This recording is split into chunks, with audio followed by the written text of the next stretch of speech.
Hello world, and we are back. My name is Fischl, and this is going to be episode number 125 of my poker blog. For this one, I play a 2-5 as well as a 5-5-10 session at Orange City Racing and Card Club. A lot of hands to go over, but one quick announcement. This Monday, I'm trying to start a private Club GG game. It would just be for me and the people that respond to this little inquiry. Message me on Instagram or Telegram to see if you're interested. It won't be open to like everyone on a union-based club. It'll just be the people that respond. If you're interested, let me know. And if we can get that running, I'd like to run it regularly, maybe even stream it. But without further ado, we are gonna roll the tape. All right, we arrive at Orange City Racing and Card Club for some 2-5 and possibly some 5-5 action. I buy into the 2-5 game for $700 before the first hand of note.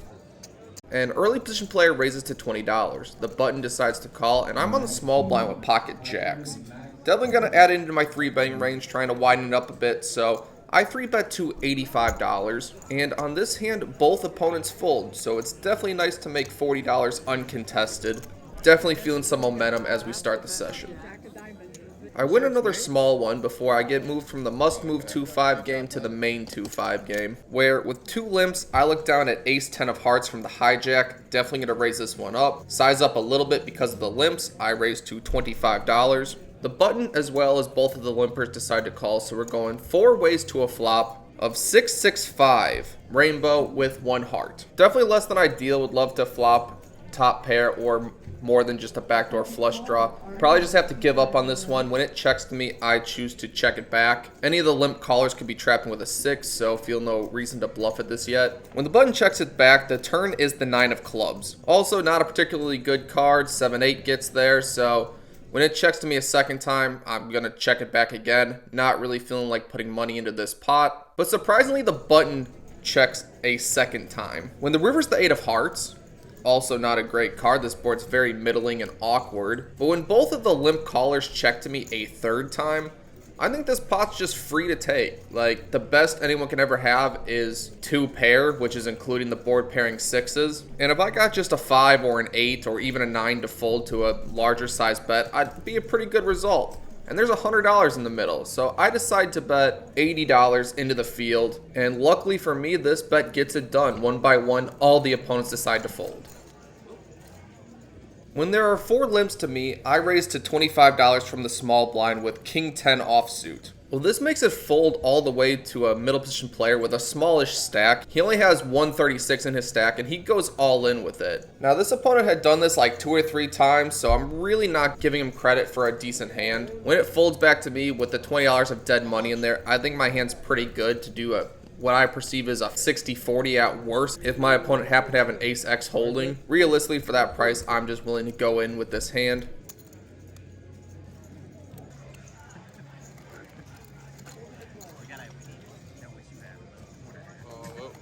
Flop is not the greatest. 6-3-8-2 hearts. Not really what I'm looking for. Turn binks the 10 of diamonds. I have top pair. I beat all ace-x holdings besides ace-10.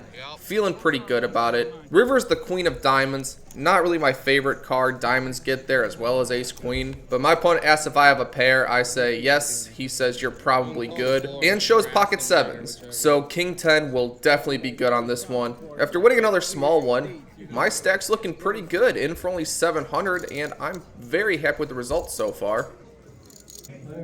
I'm under the gun with King 10 of diamonds. I raise this one up to $20. It folds all the way to the small blind, who is the only caller, so we're heads up to a flop of 5-4-3, 2 diamonds. Feeling very good about the strength of my hand. When my opponent checks to me, I'm definitely going to size up a little bit. I only have king high right now, but my flush draw should be good. My opponent shouldn't connect to this board all too often. I should just win. Even though it's better for his range, he will miss a majority of the time anyway. So I bet $25. My opponent raises to 100. And when it's back to me, I ask to see a stack. He has about 300 total. And for that stack and this raise, if I call, I'm never folding on the turn, so I might as well get all the money in now. While I may have some fold equity against like pocket 7s, pocket 8s, things like that, they may raise thinking that they have the best hand and fold when I put them all in. So I decided to put them all in for about $300. He snap calls, not feeling great. definitely need to hit, and let's watch the hand together. I win. When the ace of diamonds peels the turn, I turn the second nuts apart from a straight flush, which would be unlucky. I show it immediately, thinking that I just turned all of his straights to drawing dead. And after the queen of hearts hits the river, my opponent does show pocket fours. So he was not dead with that ace of diamonds. He was very much alive, so happy to see a non-board pair river, and we scoop another one, running very well at this 2-5 table. And the stack's looking even better. In for only 700, have about 12 to 13 in front of me. That's pretty good. I win one more small one before I go to the 5-5 $10 straddle table. Definitely want to challenge myself in the new year, try to get some massive results, and no better place than this table. On the first hand of note, I'm under the gun +1. I raised to $35. A middle position player then decides to 3-bet to $115. After the big blind calls, I think I'm getting a pretty good price.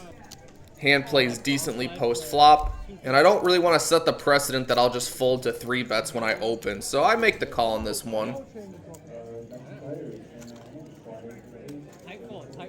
I'm very happy to see the Jack-6 3 flop with 2 hearts on it. I flopped the nut flush draw as well as an overcard, feeling extremely happy with my hand at this point. However, the pre-flop 3-better continues for 160. Probably going to call this one. Think raising would be a mistake, as he could easily have ace-jack or kings or queens or any of the overpairs. My hand really doesn't want to get it all in right now, but it definitely wants to continue.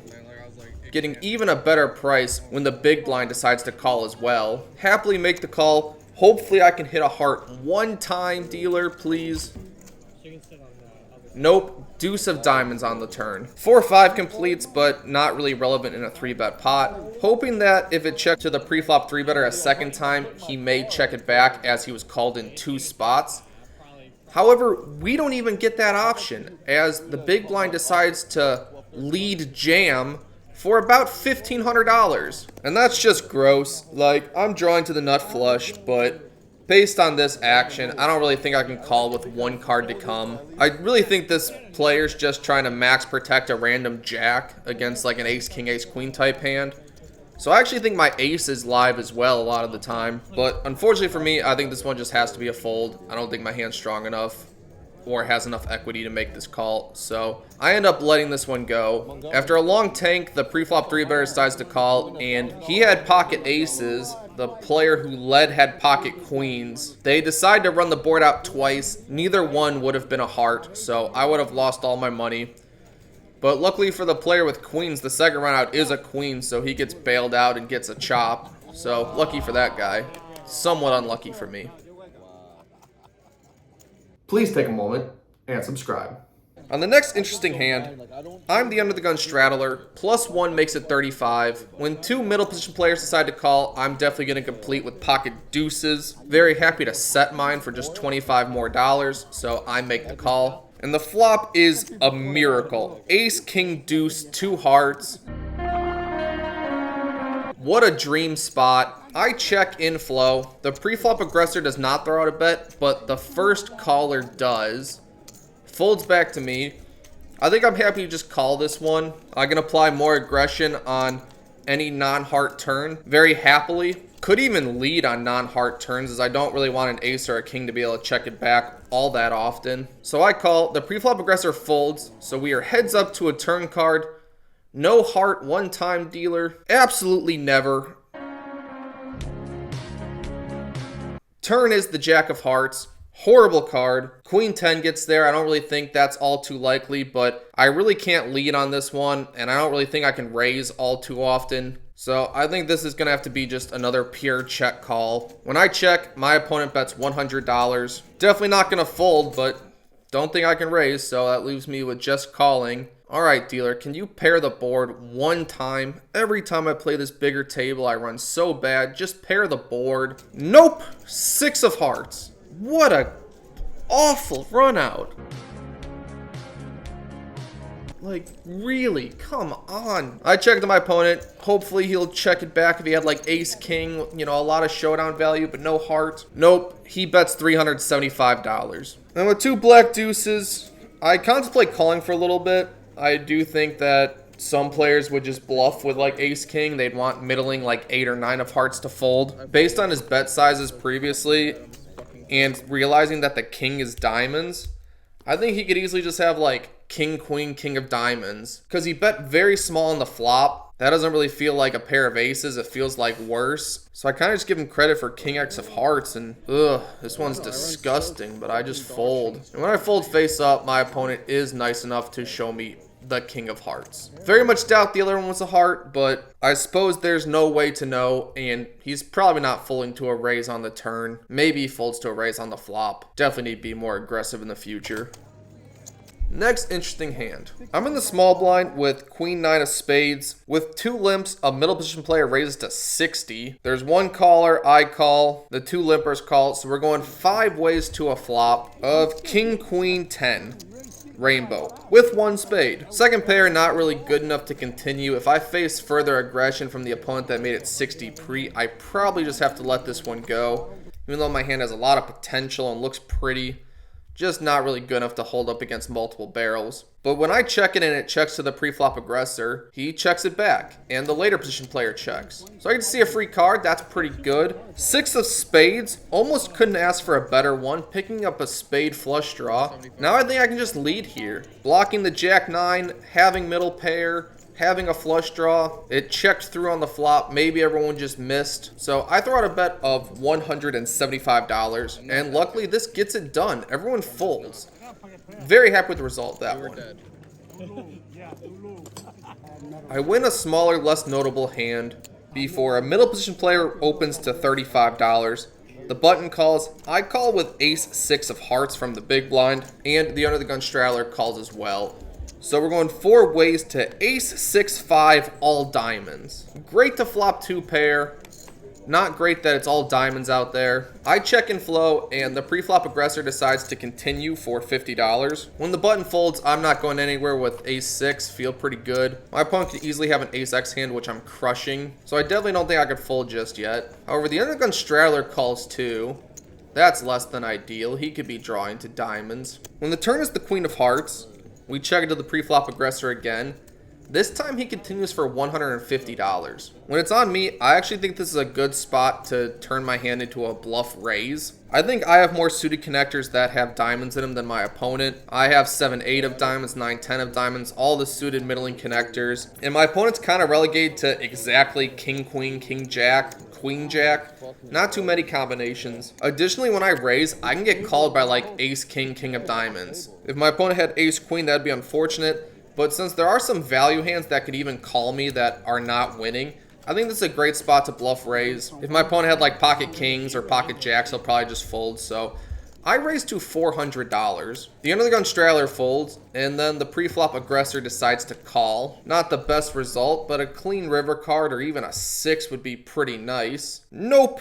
Queen of clubs. I get counterfeit.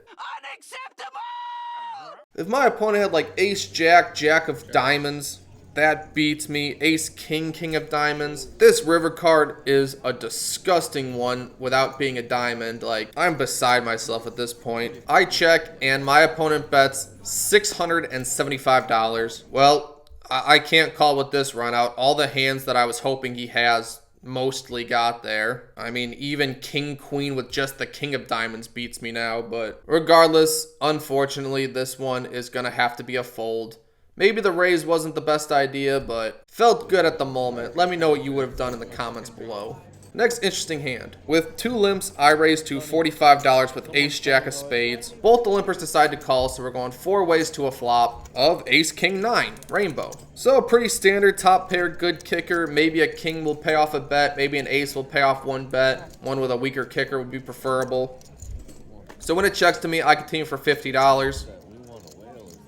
Not super thrilled with the situation, hoping for a blank turn card. Well, the turn is the 7 of hearts, brings backdoor hearts. So when it checks to me, I'm definitely going to size up here. I'd rather my opponents just fold whatever equity they have. They had like queen jack or a heart draw or a king x. Don't really want them to get a 2 pair on me. So I size up for $160. And this bet gets the job done as both opponents decide to fold. So we win another medium one. And then I need like probably another 200 double ups to get unstuck for like... The next hand of note, definitely important, however we pick it up on the turn. Did not have the camera out at the time, but bear with me. The under the gun +1 player raised to $30. There's one middle position caller. I'm in the under the gun straddle. I make the call with King Jack offsuit. So we go 3 ways to a flop of King Jack 6, 2 diamonds. Feeling amazing about this spot. I check it to the pre-flop aggressor. He bets $45. It folds back to me. I'm sick and tired of bad runouts, so I'm going to raise right now. Not going to let any bad cards hit the turn without him putting more money in now. I raised to $125. After a bit of thinking, he is the only caller, so we're heads up to a turn card, which is the 9 of spades. Well, Queen 10 gets there. Hope he does not have that. Otherwise, I should have the best hand. I can get value from King Queen, Queen Jack, Jack 9, King 9, a bunch of hands. And really, I'm just hoping my opponent has like Ace King or Ace Jack and can pay off a second barrel. So on the turn, I bet $200, and my opponent starts tanking for a long time. I'm really not certain what he's thinking about, if he's planning on jamming, if he's planning on calling, if he's planning on folding. It honestly seems like all 3 options are on the table for him, so really not sure exactly where I'm at. But after a decent amount of time, he eventually makes the call. So we're heads up to a river card. Let it be safe. Ace of hearts. Not ideal. I was hoping to get 3 streets out of Ace King. That's not happening anymore. Even a really sticky Ace Jack beats me. Maybe Ace 9 of diamonds that turn diamonds and just can't let it go anymore when they turn a pair now beats me. But I check it to my opponent. My hand has a lot of showdown value, but I don't think strong enough to bet anymore. And he pretty quickly checks it back. I just show my cards pretty quickly, and he had 9-10 of diamonds. So I definitely see why he was struggling. I do think all options are on the table for that specific turn card. Even flop, you could possibly get it in. I would have happily called and could have won a big one on that one, but definitely no complaints about the size of this pot. Good right now, and then you river the fucking ace. I don't have the patience for it. And a final hand of note. I'm in under the gun +1. I have pocket 9s. I raised to $35. The small blind is the only caller, so we're heads up to a flop of King 9 deuce 2 spades. What a dream spot. I can get value from King X, spades, all kinds of stuff. Middle set, this is fantastic. However, my opponent just open folds. I swear, I didn't even look at my chips. I didn't look down. I didn't make any reaction. And I had never seen this opponent do this before. This was the most tilting thing I'd ever seen. But, okay. That'll be it for me today, I guess. But we're into the game for $700. Out of the game for $13.42. That is a profit of $642 across 4 hours. Equates to $160 an hour or 32 big blinds an hour. Yeah, this session not exactly how I want it to go. Still not running as good as I would like to when I get up to the higher table. The pocket deuces hand, definitely I'd say the most pivotal one. With some different runouts, I can really actually run up a stack in this game, but not this time, wasn't meant to be. Either way, if you enjoyed the content, thank you. Please like the video, and I will see you all on the next one.